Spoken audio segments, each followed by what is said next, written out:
Ya, Anda masih bersama kami di CNN Indonesia Newscast Spesial Kemerdekaan. Heroes Among Us menjadi tema besar peringatan Hari Kemerdekaan yang diambil oleh CNN Indonesia. Di masa pandemi ada banyak pihak yang berkontribusi termasuk mereka yang berperan dalam upaya vaksinasi sebagai salah satu ikhtiar merdeka dari pandemi. Malam ini saya akan berbincang dengan dua sosok. Yang pertama adalah Siti Nadia Tarmizi, juru bicara vaksin pemerintah. Dan juga ada Karina Jo yang merupakan salah satu peneliti di balik terciptanya vaksin AstraZeneca langsung dari Inggris ini ya Mbak Karina. Saya ke Bu Nadia dulu. Bu Nadia, ulang tahun kemerdekaan Indonesia ini masih di tengah pandemi. Tapi tahun ini ada kehadiran vaksin yang kita harapkan bisa membawa asa agar kita bisa keluar dari pandemi COVID-19. Kita dengar sama-sama tadi mungkin Mbak Nadia, Bu Nadia dan juga Mbak Karina dengar bagaimana perjuangan Menteri Luar Negeri kita dalam diplomasi vaksin agar ada kesetaraan vaksin. Sebagai juru bicara vaksin, Bu Nadia melihat antusiasme masyarakat yang ingin divaksin ini seperti apa? Ya, baik, terima kasih Mbak Eva. Tentunya kalau kita lihat ya kondisi antusiasme masyarakat ini sudah berbeda ya dibandingkan di awal-awal pelaksanaan vaksinasi. Kita ingat dari hasil survei kita di awal itu masyarakat yang menolak untuk divaksin itu masih sekitar 8%.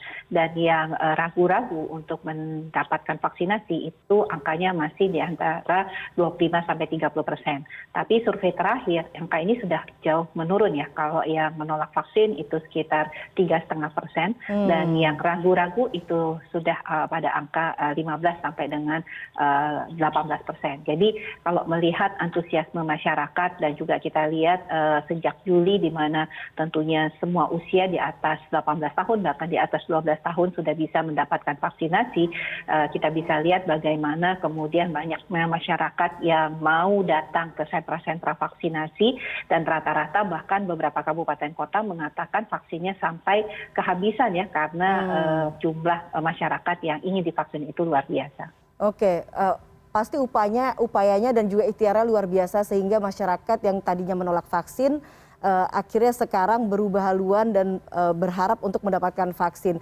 Sekarang saya ke Mbak Karina. Kita tahu Mbak Karina selama ini peneliti adalah salah satu yang tentunya ikut berjuang untuk mencari cara menangkal virus. Dari beberapa wawancara sebelumnya Mbak Karina sempat cerita bagaimana kemudian para peneliti Anda dan teman-teman Anda sama sekali tidak istirahat, bekerja 7 hari dalam seminggu, berbelas-belas jam begitu ya, berusaha untuk mencari vaksinasi ini sebagai penangkal virus. Sempat ada momentum di saat masyarakat menolak divaksin. Ada juga bahkan yang sempat berpikir soal adanya vaksin ini sebagai bagian dari konspirasi. Nah, Anda melihat sebagai seorang peneliti pemikiran-pemikiran ini, komentar Anda seperti apa? Ya, saya melihat berita yang beredar yang punya yang tidak ada sumbernya seperti itu. Ya, saya rasanya sedih. Kita kan semua bekerja untuk supaya kita semua bisa keluar dari pandemi secepatnya. Ya. Jadi saya sekarang berbicara di media supaya masyarakat mempunyai informasi yang benar. Oke, bagaimana perjuangan tim peneliti ini sampai akhirnya menemukan vaksin AstraZeneca? Bisa diceritakan, Mbak Karina? Jadi tim saya adalah yang bertanggung jawab untuk membuat proses produksi vaksin secara massal. Jadi ya pada bulan Februari tahun lalu ini kita memutuskan untuk membuat vaksin ini untuk diuji cobakan, diuji klinis. Dan kita masih waktu itu belum punya proses produksinya dan pada saat itu saya baru punya data dari skala yang masih kecil lah, dari 2 sendok makan datanya. Tapi bos saya pada saat itu bilang, oke, dalam 1,5 bulan kita harus uji cobakan prosesnya di 200 liter. Sedangkan kita belum ada proses produksinya. Dan untuk membuat proses produksi biasanya dibutuhkan waktu bertahun-tahun untuk bisa sesuai dengan standar CGMP yang ada, supaya boleh dipakai untuk manusia. Jadi ya mau nggak mau kita harus kerjakan sebaik-baiknya semampu kita supaya semua prosesnya sesuai dengan jadwal yang ada. Kalau ada keterlambatan di bagian saya ya semuanya akan terlambat juga di uji klinisnya. Oke. Jadi kita bekerja sebaik mungkin saja. Oke, proses yang kemudian bertahun-tahun harus dipersempit waktunya karena ini sifatnya emergency begitu. Nah, ceritanya bagaimana tuh jatuh bangunnya kalau begitu, Mbak Karina dan tim-tim peneliti lain?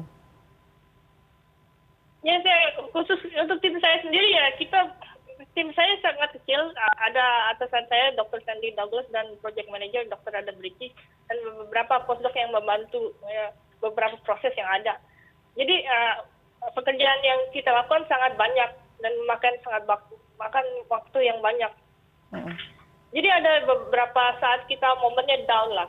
Saya pikir ya kerjanya sangat banyak dan saya tidak ada waktu sebenarnya untuk istirahat. Jadi ada momennya saya bilang saya sudah tidak kuat lagi gitu.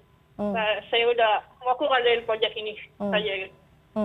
Karena ya terlalu besar sih pressure-nya. Karena kan kita tidak boleh membuat kesalahan sedikit pun. Karena setiap minggu kita ada meeting dengan pihak AstraZeneca, dengan meeting dengan CGMP yang lainnya. Jadi data dari lab saya harus ada. Sedangkan kalau kita membuat kesalahan, kita harus ulang dari awal lagi. Dan itu delay-nya akan cukup lama. Oke, artinya memang sempat ada di satu titik ingin mundur saja begitu ya. Apa yang kemudian akhirnya membuat Mbak Karina itu kemudian semangat lagi dan melanjutkan penelitian ini sampai akhirnya menemukan vaksin AstraZeneca?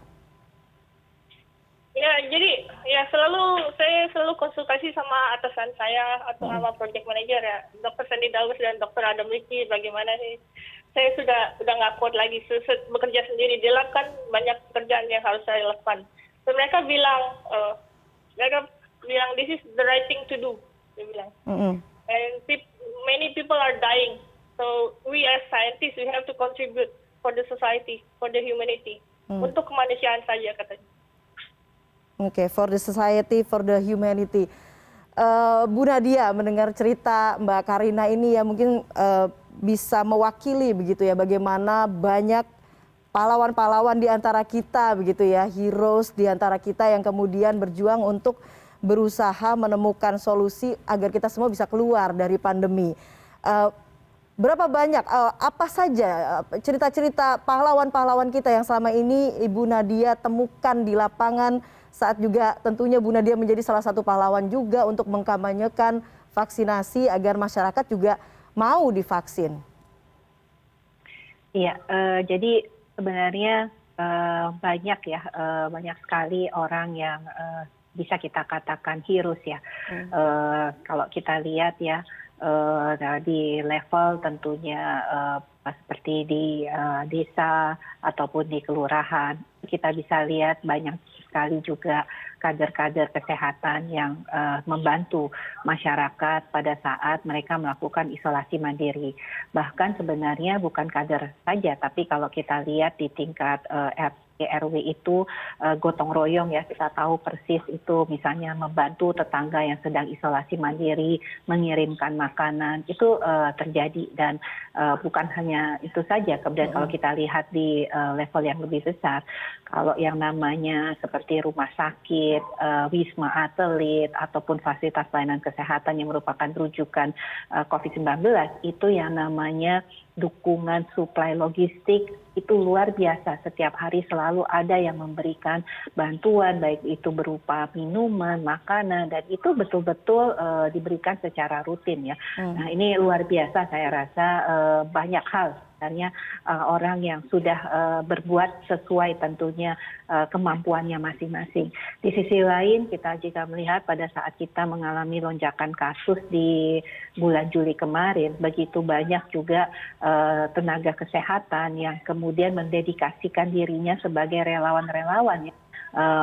dampingi masyarakat yang sedang melakukan isolasi mandiri. Bahkan saya juga mendengar ada misalnya dokter yang di kompleks perumahannya ya, karena kebetulan banyak warga sekitarnya yang positif, akhirnya dia membuka seperti telemedicine ya, walaupun itu hanya konsultasi antara tenaga kesehatan tersebut dengan warga yang kemudian melakukan isolasi mandiri untuk kemudian membantu. Dan banyak cerita-cerita tentunya bagaimana tenaga kesehatan juga kalau kita lihat para kader kesehatan yang bersama-sama tentunya petugas vaksinasi ya untuk kemudian menghantarkan vaksin ini sampai kepada sasaran, karena kita tahu geografis Indonesia ini tidak mudah ya, artinya pada saat kita mengirimkan vaksin tersebut dari kabupaten ke kecamatan itu ada yang harus tentunya melalui jalanan, melalui sungai ya, harus kemudian menyeberang yang kadang-kadang sungainya cukup deras arusnya walaupun mungkin tidak dalam, ataupun juga harus berjalan kaki 3-4 jam untuk mencapai sebuah tempat posyandu ataupun tempat masyarakat di mana itu berkumpul. Jadi ini yang kita lihat ya, banyak sekali sebenarnya peranan dari berbagai masyarakat ya tentunya untuk kita saling bersama-sama bergotong royong, dan ini menciptakan tentunya pahlawan-pahlawan baru yang mungkin kita tidak bisa lihat, tetapi kita bisa rasakan bagaimana dukungan dan pengorbanan mereka ini. Oke, kita kembali ke vaksin. Bicara soal vaksin, tadi problematikanya adalah bagaimana kemudian mengajak masyarakat untuk mau divaksin, masyarakat Indonesia pada khususnya begitu. Tapi di sisi lain juga ada problematika vaksin yang kemudian kita hadapi, bagaimana kesulitan untuk mengakses vaksin. Kita akan bahas itu, Bu Nadia, Mbak Karina, tapi kita harus break dulu. CNN Indonesia Newscast akan segera kembali.